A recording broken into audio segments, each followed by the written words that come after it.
यह कहानी एक कंजूस महाजन की है जो एक राज्य में रहता था। वह न तो ठीक से खाता था, न ही पहनता था, बस सारा समय धन इकट्ठा करने में ही लगा रहता था। अपने पेट की भूख मारकर वह पैसा बचाता था। धीरे धीरे उसके पास काफी धन जमा हो गया। इतने पैसे हो गए कि उन्हें रखने के लिए उसके पास जगह नहीं बची। उस समय बैंक जैसी कोई सुविधा नहीं थी, इसलिए सारा धन घर में ही रखना पड़ता था। महाजन को चिंता हुई कि अगर चोरों की नजर इस धन पर पड़ गई तो सब कुछ लुट जाएगा।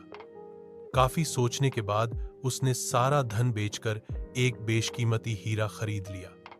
उसे लगा कि अब कोई चिंता नहीं, क्योंकि चोर ऐसी चीज ही चुराते हैं जो दिखाई दे। लेकिन अब तो उसके पास दिखाने जैसा कुछ भी नहीं बचा।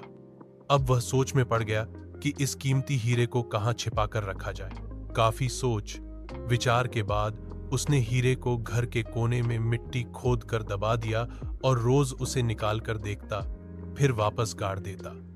वह सोचता कि कोई उस जगह के बारे में जान ही नहीं सकता। महाजन का एक सेवक था जो बड़ा चालाक और होशियार था। वह रोज महाजन की गतिविधियां ध्यान से देखता था। उसने यह समझ लिया था कि महाजन कुछ कीमती चीज को छिपा कर रखता है।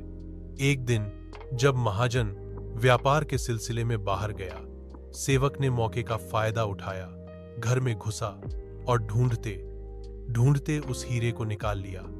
फिर वह तुरंत वहां से भाग गया।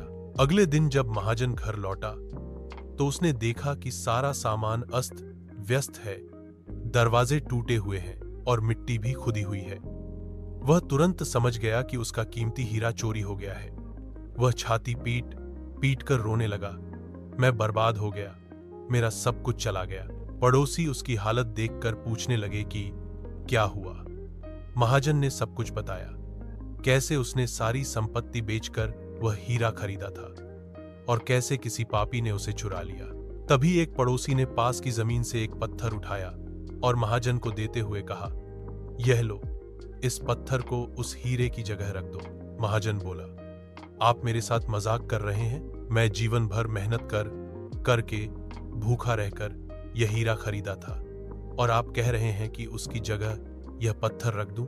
वह हीरा और यह पत्थर एक जैसे कैसे हो सकते हैं? पड़ोसी बोले, हम मजाक नहीं कर रहे। आपने उस हीरे को सिर्फ देखा, कभी उसका उपयोग किया? क्या उससे आपने खाना खाया, पिया या किसी जरूरत को पूरा किया? अब उस हीरे की जगह यही पत्थर रख दीजिए। दोनों का एक ही उपयोग है, सिर्फ देखना। जो धन जरूरत पड़ने पर काम ना आए, उसका मूल्य क्या है? असली धन वही होता है जो समय पर काम आए। महाजन को अब समझ आया कि जो धन जमीन में गाड़ कर रखा जाए और जिसका उपयोग न किया जाए, उसका मूल्य मिट्टी में दबे पत्थर के समान ही होता है। नीति कथा का सार, जो धन समय पर काम ना आए वह बेकार है, उसका मूल्य मिट्टी के पत्थर के बराबर ही होता है।